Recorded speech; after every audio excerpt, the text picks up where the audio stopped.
তো আজিৰ আমাৰ ভিডিঅ'ৰ প্ৰথমটো প্ৰশ্ন হ'ল তলত দিয়াবোৰৰ কোনটো লক্ষ্য কোটি নক্ষত্ৰৰ এক বিশাল সমষ্টি। আজিৰ প্ৰশ্নটো এনেকুৱা হ'ব সম্পূৰ্ণৰূপে বিকল্প ধৰণৰ, মানে চাৰিটাকৈ অপশ্যন থাকিব আৰু সঠিকটো যিটো হয় সেইটোহে মানে কৈ দিয়া হ'ব। গতিকে এইটো প্ৰশ্নত দিয়া আছে অপশ্যন এ গ্ৰহাণুপুঞ্জ, বি উল্কা, চি নক্ষত্ৰপুঞ্জ, ডি তাৰকাৰাজ্য। এইকেইটাৰ ভিতৰৰ সঠিক উত্তৰটো হৈছে অপশ্যন নম্বৰ ডি তাৰকাৰাজ্য। মানে লক্ষ কোটি নক্ষত্ৰৰ এক বিশাল সমষ্টিক তাৰকাৰাজ্য বুলি জনা যায়। 2 নম্বৰ প্ৰশ্নত কি কৈছে চাব, বিশ্ব ব্ৰহ্মাণ্ডত থকা তৰাৰ সংখ্যা প্ৰায় ডেছ, মানে সমগ্ৰ বিশ্ব ব্ৰহ্মাণ্ডত কিমানটা তৰা আছে বুলি জনা যায়। এইটো একচুৱেলি হ'ব কি 10 to the power 22, 10 to the power 5,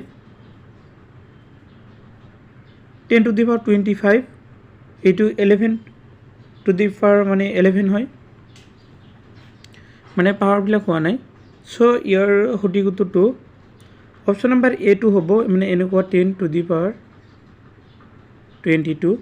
সঠিক উত্তৰ এইটো হ'ব 10 to the power 22টা হ'ল মানে সমগ্ৰ বিশ্বব্ৰহ্মাণ্ডৰ তৰাৰ সংখ্যা। 3 নম্বৰ প্ৰশ্নত কৈছে পোহৰে সূৰ্যৰ পৰা পৃথিৱীত উপনীত হ'বলৈ কিমান সময় লাগে। তাৰমানে সূৰ্যৰ পৰা পৃথিৱীলৈ পোহৰ পৰোঁতে কিমান সময় লাগে বুলি কৈছে। এইটো উত্তৰটো হ'ব অপশ্যন নম্বৰ এ 8 মিনিট 20 ছেকেণ্ড। 4 নম্বৰ প্ৰশ্নত আছে সূৰ্য পৃষ্ঠৰ উষ্ণতা কিমান। এইটো মনত ৰাখিব, এ আছে 4500 সেলসিয়াস,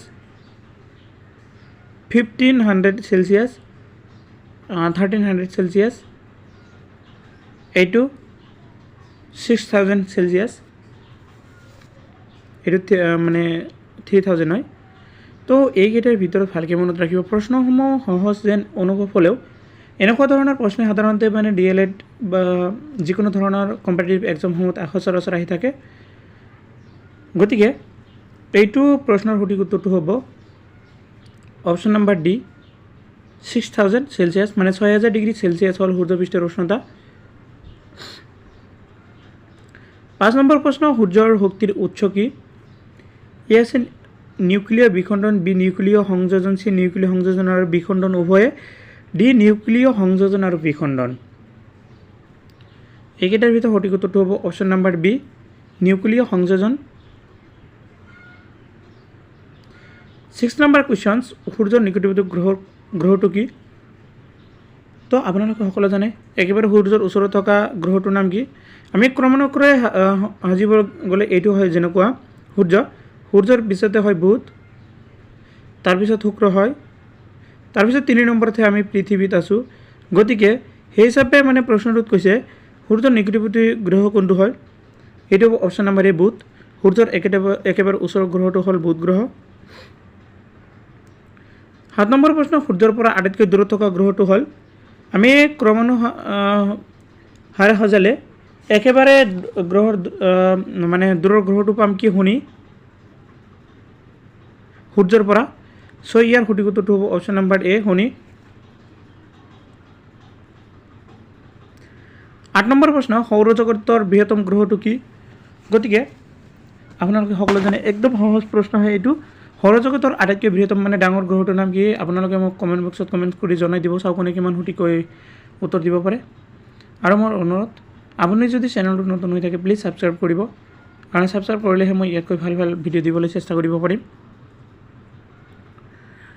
9 নম্বৰ প্ৰশ্নটো হৈছে পূবৰ পৰা পশ্চিমলৈ গতি কৰা গ্ৰহটোৰ নাম। মানে পূবৰ পৰা পশ্চিমলৈ গতি কৰা গ্ৰহটো কোনটো হয়।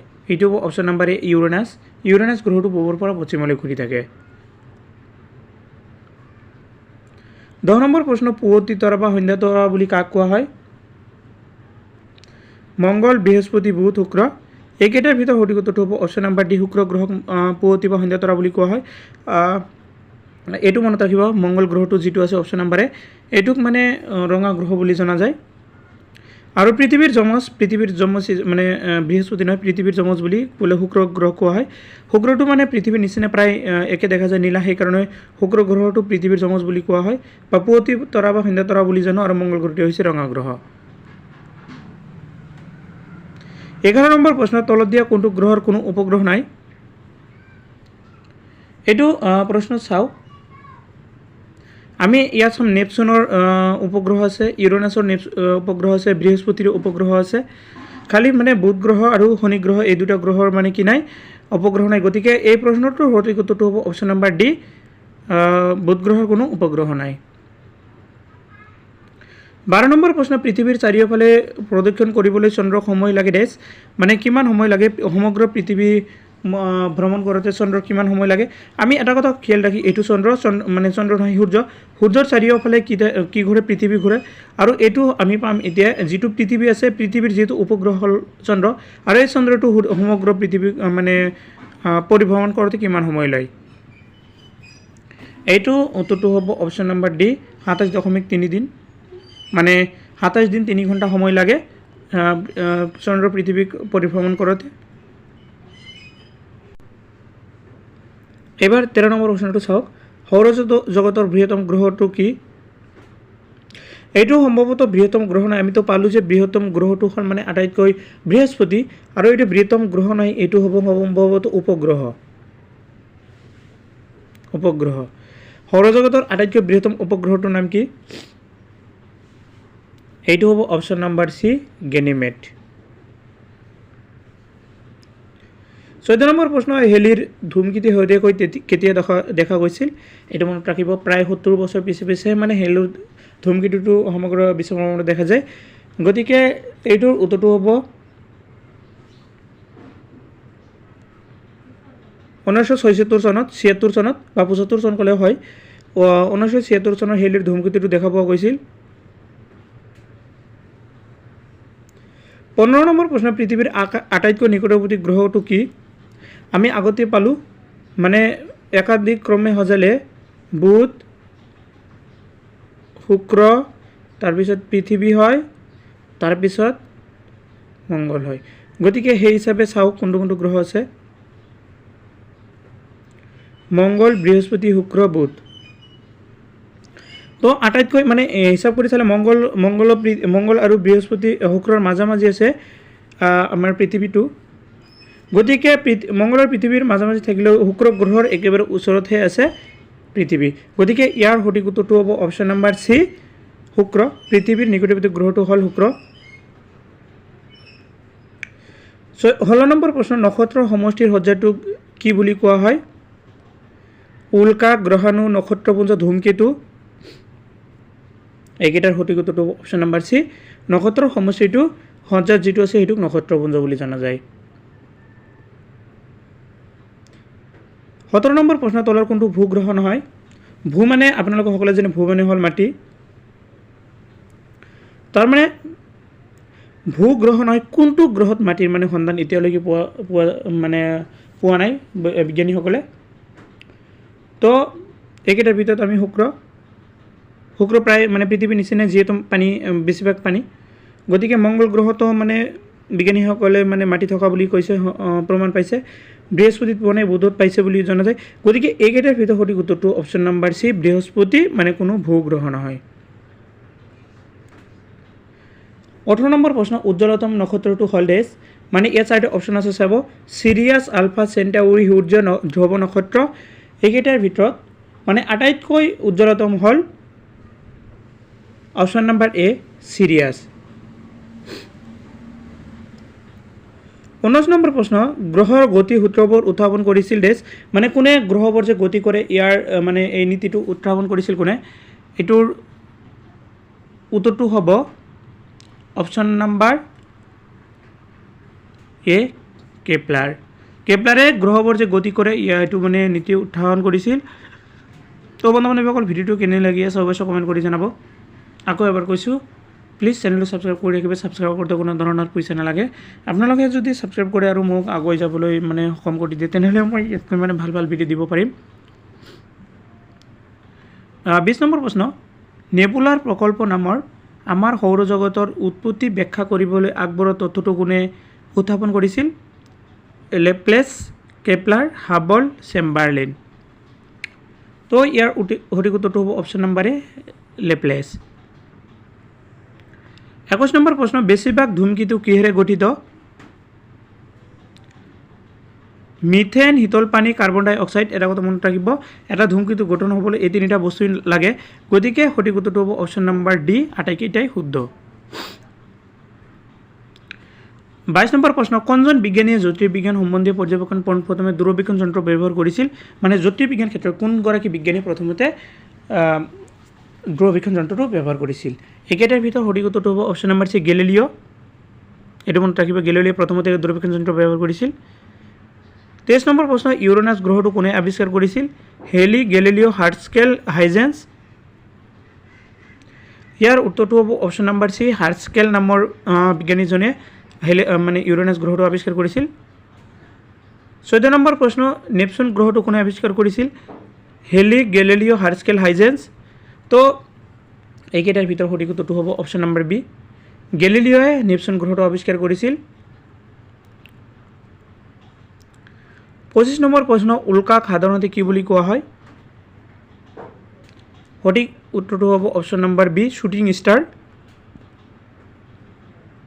26 নম্বৰ প্ৰশ্ন, সূৰ্য আৰু পৃথিৱীৰ মাজৰ দূৰত্ব সৰ্বাধিক হয় ডেছ। মানে কেতিয়া সূৰ্য আৰু পৃথিৱীৰ মাজত দূৰত্বটো বাঢ়ি যায়? এইটো অপশ্যন নম্বৰ ডি, 3 জুলাই। আৰু 3 জুলাই মানে আটাইতকৈ ডাঙৰ দিন হয়। 27 নম্বৰ প্ৰশ্ন, তলত দিয়াবোৰ কোনটো নক্ষত্ৰপুঞ্জ নহয়? অৰিয়ন, চিৰিয়াছ, টাউৰাছ, সপ্তৰ্ষি মণ্ডল। এইকেইটাৰ ভিতৰত অপশ্যন নম্বৰ বি, চিৰিয়াছ মানে কোনো নক্ষত্ৰপুঞ্জ নহয় বুলি কৈছে। 28 নম্বৰ প্ৰশ্ন, আজি পৰ্যন্ত চিনাক্ত কৰা নক্ষত্ৰপুঞ্জৰ সংখ্যা হ'ল 76টা, 88 মানে 88টা, 52টা, 28টা। এইকেইটাৰ ভিতৰত সঠিক উত্তৰটো হ'ব অপশ্যন নম্বৰ বি, 88টা, 88 মানে নক্ষত্ৰপুঞ্জৰ সংখ্যা। 29 নম্বৰ প্ৰশ্ন, মহাজাগতিক এককত পৃথিৱীৰ পৰা সূৰ্যৰ দূৰত্ব, মহাজাগতিক মানে পৃথিৱীৰ পৰা সূৰ্যৰ দূৰত্ব কিমান বুলি কৈছে?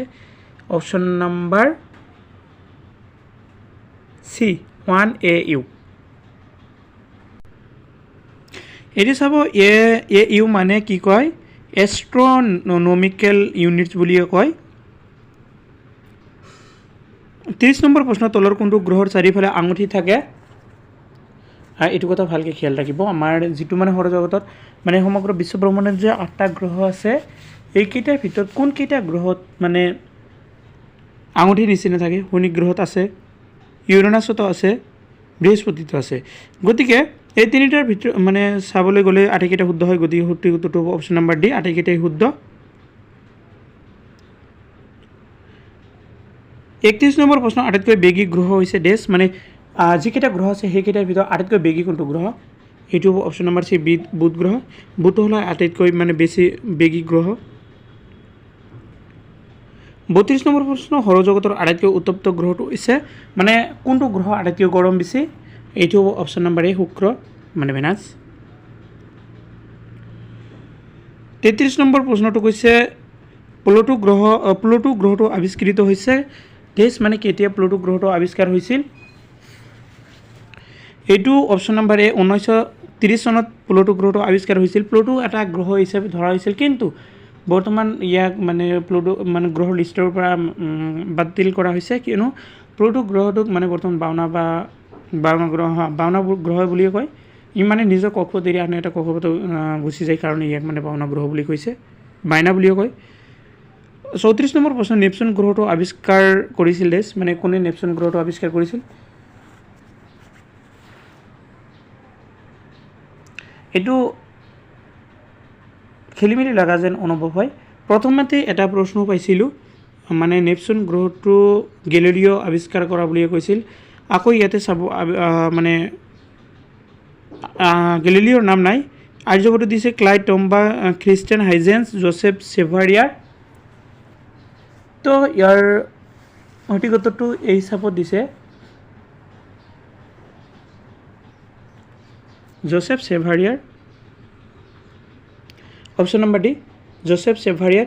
তাৰমানে এইটো খেলি মেলি লগাৰ কোনো কাৰণ নাই, নেপচুন গ্ৰহটো